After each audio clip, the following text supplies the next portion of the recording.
1 Samuel 16. Davi é ungido rei. O Senhor Deus disse a Samuel: Até quando você vai continuar a ter pena de Saul? Eu não quero mais que ele seja rei de Israel. Encha um chifre com azeite e leve com você. Depois vá a Belém até a casa de um homem chamado Jessé, pois eu escolhi um dos filhos dele para ser rei. Como posso fazer isso? Respondeu Samuel. Se Saul souber disso, ele me mata.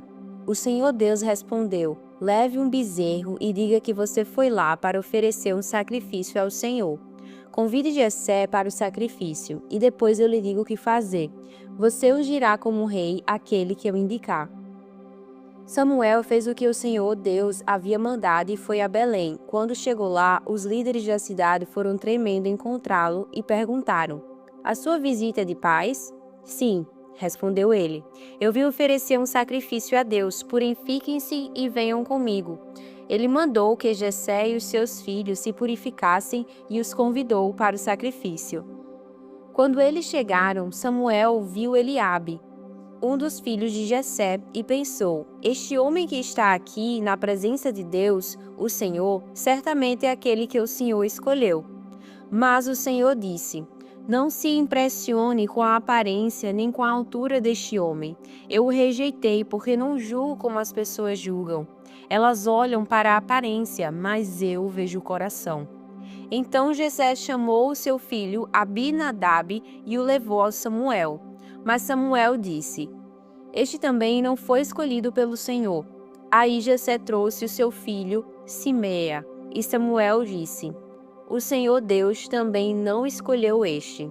Assim Jessé apresentou a Samuel 7 dos seus filhos, e Samuel disse: O Senhor Deus não escolheu nenhum destes.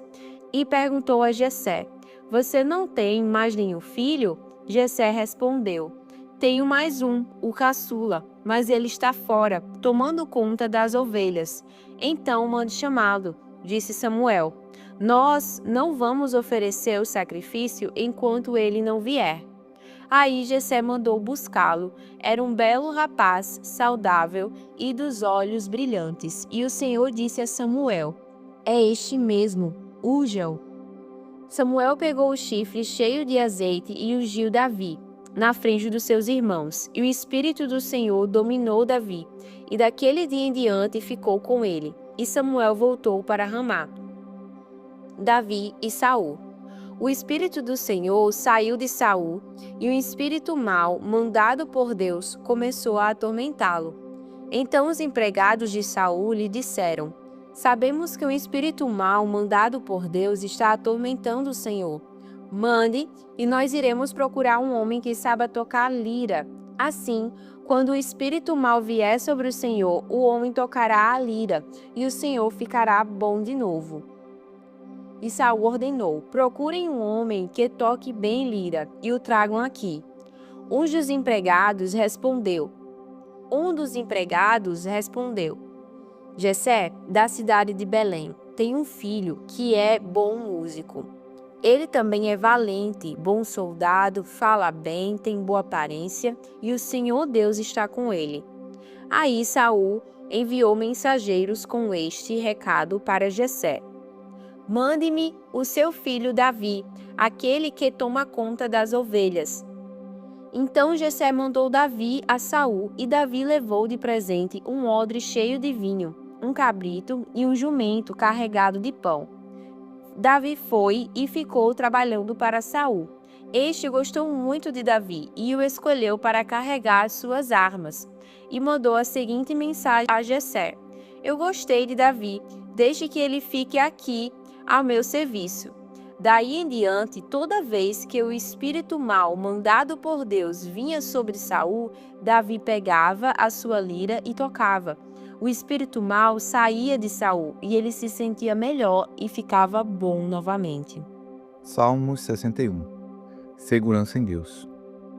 Ó Deus, ouve o meu grito de angústia, escuta minha oração. No meu desespero, longe do meu lar, eu te chamo pedindo ajuda. Põe-me em segurança numa rocha bem alta, pois tu és o meu protetor, o meu forte defensor contra os meus inimigos. Eu te peço que me deixes viver no teu templo toda a minha vida, para ficar protegido debaixo de tuas asas. Ó Deus, tu ouvistes as minhas promessas e me deste as bênçãos que pertencem aos que te temem. Dá uma vida longa ao rei, que ele tenha muitos e muitos anos, que ele governe para sempre com a tua bênção, ó Deus. Protege-o com o teu amor e com a tua fidelidade. Assim, eu sempre te cantarei louvores e todos os dias te darei o que tiver prometido. Romanos 7. Uma comparação com o casamento. Meus irmãos, vocês todos podem compreender muito bem o que vou dizer. Vocês conhecem as leis e sabem que elas só têm poder sobre uma pessoa enquanto essa pessoa está viva. Por exemplo, a mulher casada está ligada pela lei ao marido enquanto ele estiver vivo, mas, se ele morrer, ela estará livre da lei que a liga ao marido. De modo que, se ela viver com outro homem enquanto o marido estiver vivo, ela será chamada de adúltera. Mas, se o marido morrer, ela estará legalmente livre e não cometerá adultério se casar com outro homem. O mesmo acontece com vocês, meus irmãos. Do ponto de vista da lei, vocês também já morreram, pois são parte do corpo de Cristo, e agora pertencem a Ele, que foi ressuscitado para que nós possamos viver uma vida útil no serviço de Deus. Pois, quando vivíamos de acordo com a nossa natureza humana, os maus desejos despertados pela lei agiam em todo o nosso ser e nos levavam para a morte. Porém, agora estamos livres da lei, porque já morremos para aquilo que nos mantinha prisioneiros. Por isso somos livres para servir a Deus, não da maneira antiga, obedecendo à lei escrita, mas da maneira nova, obedecendo ao Espírito de Deus. A lei e o pecado. O que vamos dizer então? Que a própria lei é pecado? É claro que não, mas foi a lei que me fez saber o que é pecado. Pois eu não saberia o que é a cobiça se a lei não tivesse dito, não cobice. Porém, o pecado se aproveitou dessa lei para despertar em mim todo tipo de cobiça. Porque, se não existe a lei, o pecado é uma coisa morta. Pois houve um tempo em que eu não conhecia a lei e estava vivo, mas, quando fiquei conhecendo o mandamento, o pecado começou a viver, e eu morri. E o próprio mandamento que me devia trazer a vida, me trouxe a morte, porque o pecado, aproveitando a oportunidade dada pelo mandamento, me enganou e, por meio do mandamento, me matou. Assim a lei vem de Deus, e o mandamento também vem de Deus. Diz o que é certo e é bom. Então será que o que é bom me levou à morte? É claro que não, foi o pecado que fez isso, pois o pecado, usando o que é bom, me trouxe à morte, para que ficasse bem claro aquilo que o pecado realmente é. E assim, por meio do mandamento, o pecado se mostrou mais terrível ainda. A luta interior. Sabemos que a lei é divina, mas eu sou humano e fraco, e fui vendido ao pecado para ser seu escravo. Eu não entendo o que faço, pois não faço o que gostaria de fazer. Pelo contrário, faço justamente aquilo que odeio. Se faço o que não quero, isso prova que reconheço que a lei diz o que é certo. E isso mostra que, de fato, já não sou eu quem faz isso, mas o pecado que vive em mim é que faz. Pois eu sei que aquilo que é bom não vive em mim, isto é, na minha natureza humana. Porque, mesmo tendo dentro de mim a vontade de fazer o bem, eu não consigo fazê-lo. Pois não faço o bem que quero, mas, justamente, o mal que não quero fazer é que eu faço. Mas, se faço o que não quero, já não sou eu quem faz isso, mas o pecado que vive em mim é que faz. Assim, eu sei que o que acontece comigo é isto. Quando quero fazer o que é bom, só consigo fazer o que é mal. Dentro de mim eu sei que gosto da lei de Deus, mas vejo uma lei diferente agindo naquilo que faço. Uma lei que luta contra aquela que a minha mente aprova. Ela me torna prisioneiro da lei do pecado, que age no meu corpo. Como sou infeliz! Quem me livrará deste corpo que me leva para a morte? Que Deus seja louvado, pois Ele fará isso por meio do nosso Senhor Jesus Cristo. Portanto, esta é a minha situação. No meu pensamento, eu sirvo a lei de Deus, mas, na prática, sirvo a lei do pecado.